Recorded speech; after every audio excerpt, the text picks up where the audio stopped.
Perhatikan baik-baik di belakang kedua gadis itu. Ada gelombang besar setinggi 10 meter. Ternyata ada tsunami. Hanya beberapa detik, sudah sampai ke kota. Tapi yang lebih menakutkan adalah, 3 menit yang lalu, mobil yang membawa buaya Afrika raksasa, mengemudi di jalan menuju Chinatown. Tapi di tengah-tengah jalan, mobil itu dihentikan oleh penduduk. Pria yang keluar dari mobil ini adalah pemeran utamanya. Dia bekerja untuk properti di Savo. Karena kondisi yang keras untuk pembongkaran, penduduk itu menghentikan mereka. Dan yang memimpin adalah putri penjual jahe tua. Saat sekelompok orang berteriak dengan berisik, tiba-tiba ada gempa. Kawanan burung terbang melewatinya, berbalik badan dan melihat bahwa ada tsunami setinggi puluhan meter.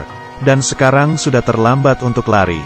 Sekelompok orang ditelan oleh tsunami dalam sekejap. Setelah tsunami terjadi, kota ini menjadi lautan.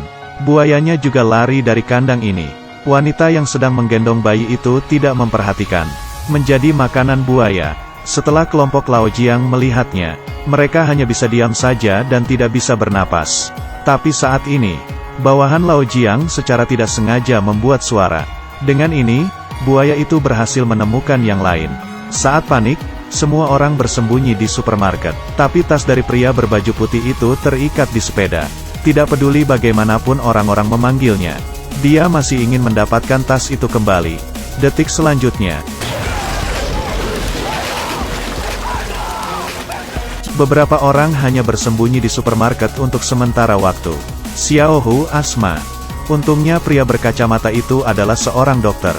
Mengajarkan Xiaohu untuk mengatur napasnya untuk sementara waktu. Tapi ini bukan solusi jangka panjang. Cara terbaik adalah pergi ke kliniknya untuk mendapatkan obatnya. Tapi saat ini buaya itu masih berada di luar dan tidak bisa keluar sama sekali. Saat mereka kebingungan, Paman Le, pemilik supermarket tiba-tiba berpikir, dapat naik ke klinik lewat saluran ventilasi. Pria berwajah panjang dan dokter itu pergi untuk mendapatkan obat. Pria ini bertanggung jawab untuk menyambungkan saluran ventilasi. Saat waktu bersamaan, penasihat itu menemui Savo, meminta agar lebih banyak orang dikirim untuk menyelamatkan di daerah yang terkena bencana. Tapi Savo sangat serakah untuk kepentingannya sendiri. Memerintahkan bawahan untuk mengalirkan air yang tergenang ke daerah perkotaan utama. Jadi bisa melakukan keduanya. Pertama, itu bisa membuat air di daerah perkotaan cepat turun.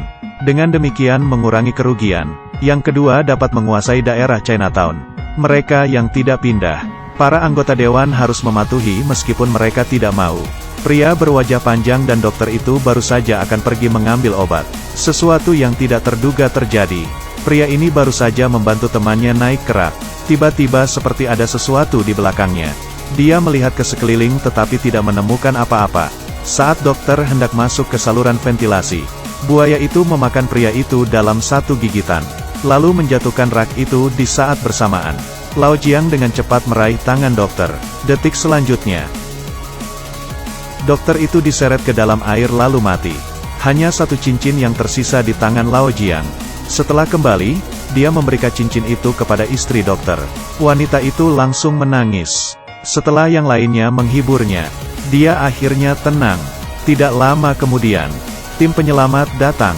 Mereka menggunakan kesempatan ini untuk menyelamatkan orang, menghancurkan meja dan mendapatkan uang.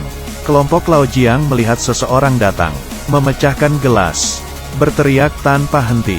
Setelah berteriak lama, orang-orang di kapal akhirnya menemukan mereka. Pria itu dengan cepat turun dan mendekati Jiang dan kelompoknya. Periksa situasinya. Laojiang segera memperingati orang itu bahwa ada buaya di dalam air.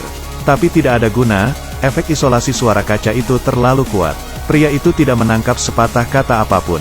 Dia berpikir bahwa mereka menyapanya lalu dia tidak peduli. Menunggu penyelamat untuk kembali ke atas kapal. Pria itu pergi. Sama seperti ini, yang lain berhasil dikirim.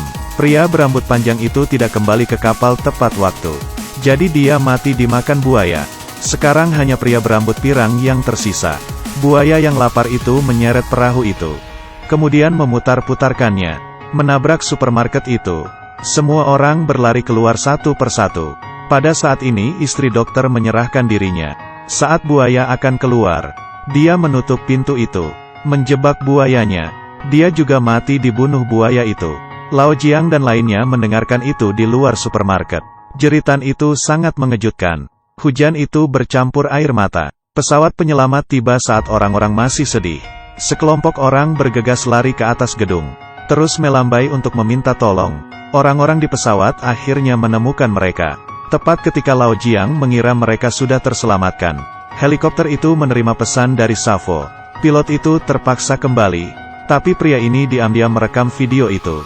Melihat helikopter terbang menjauh, semua orang langsung bersedih. Sekelompok itu hanya bisa pergi ke rumah dan membuat rencana jangka panjang. Tapi karena air di kota dialirkan ke hilir, ketinggian air itu secara perlahan naik. Buaya itu bisa pergi ke lantai 2 kapan saja. Jadi sekelompok orang kembali ke atas gedung lagi, siap pergi ke menara air yang tidak terlalu jauh. Mereka mendapat tali dan mengikatkan batu. Pria rambut pirang itu mencoba melemparnya, tapi gagal karena lemparannya tidak terlalu jauh.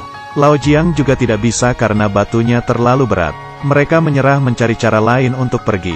Pada saat ini, putra Paman Le dengan bodohnya berdiri. Wah, dia melempar dan bisa menyangkutkan ke menara air langsung. Dengan itu Lao Jiang menjadi orang pertama yang mencoba menyeberang. Protagonis laki-laki itu menggunakan tali untuk naik ke lantai atas gedung seberang. Tiba-tiba sandalnya jatuh ke dalam air secara tidak sengaja. Buaya itu mendengar suara itu lalu dengan cepat berenang ke arah itu. Lao Jiang menyesuaikan kembali, akhirnya sampai ke puncak menara air. Dia memperbaiki talinya terlebih dahulu, melambai-lambai agar orang-orang datang. Ini giliran pria pirang ini, tapi dihentikan oleh Paman Le. Dia menyuruh Xiao Hu untuk menyeberang dulu, tapi di tengah-tengah, buaya di dalam air itu mengaum. Xiao Hu tiba-tiba panik, melihat buaya itu. Pria pirang ini tidak sabar. Saat Paman Le tidak melihat, dia menaiki tali itu. Tapi tali itu tidak dapat menahan mereka berdua. Talinya langsung terputus dalam sekejap. Pria pirang itu langsung jatuh ke air. Untungnya Paman Le bereaksi dengan cepat dan meraih tali itu. Keduanya bekerja sama untuk menarik Xiao Hu ke atas. Pria pirang itu tidak beruntung, menjadi makanan buaya. Xiao Hu mengambil kesempatan itu untuk memanjat. Untuk Paman Le, karena talinya tidak cukup panjang, satu orang harus tertinggal untuk menarik tali. Paman Le mengambil kesempatan untuk hidupnya, membiarkan anaknya yang bodoh lewat. Ini adalah sepenuhnya menunjukkan kebesaran cinta seorang ayah. Paman Le menarik tali seperti ini. Lao Jiang naik selangkah demi selangkah. Akhirnya 3 orang berhasil naik ke titik tertinggi menara air. Tapi Paman Le terendam air lalu dia meninggal. Pada saat yang sama, video itu terungkap. Sejumlah wartawan berbondong-bondong, satu demi satu menanyakan kebenaran masalah ini. Anggota dewan terpaksa pergi ke Safo lagi, tapi Safo tidak memberinya wajah. Karena posisinya sebagai anggota dewan, Safo memilihnya. Anggota dewan hanya bisa pergi dengan marah, mengorganisir penyelamatannya sendiri. Dalam waktu singkat, pesawat menemukan lokasi kelompok Lao Jiang, memberikan tangga dengan lancar.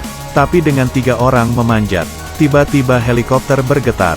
Ternyata buaya itu muncul lagi. Dia menggigit tangga itu dan berenang jauh. Beberapa orang dan helikopter diseret, jatuh ke air satu persatu. Ketika Lao Jiang bangun, dia sudah berada di ambulans. Dan Safo ada di sisinya. Lao Jiang langsung menanyakan di mana putrinya. Tapi Safo membuat syarat, ingin tahu keberadaan putrimu. Harus mengakui dan percaya, kamu melakukan hal yang menunda peringatan tsunami.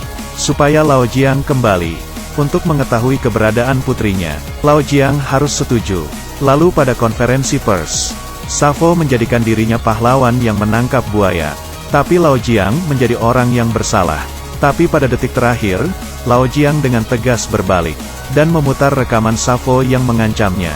Safo menggunakan trik berbahaya saat dia melihat masalah besar itu terungkap. Melepaskan buaya dalam sangkar, membuat kekacauan di sana untuk sementara. Orang-orang berlarian. Lao Jiang langsung menanyakan keberadaannya, tapi Safo berkata bahwa dia satu-satunya yang selamat. Setelah berbicara tentang anggota Kongres, dia membawa Safo pergi. Dan buaya itu masih mengejar manusia-manusia di jalan. Lao Jiang melihat buaya itu di depannya, berpikir bahwa Paman Le menelepon sebelumnya. Dia bisa diposisikan di posisi yang kuat. Pada saat ini, buaya itu sudah berada di stasiun kereta bawah tanah. Pecahan kaca yang hilang. Jadi, apakah Putri Lao Jiang masih hidup? Kemana buaya itu pergi? Spoiler yang tidak nyaman karena alasan material. Aku hanya bisa merekomendasikan kalian semua untuk menonton film ini. Oke, itu saja. Saya Xiao Ge. Terima kasih sudah menonton. Jangan lupa subscribe. Selamat tinggal, kita akan berjumpa lain waktu.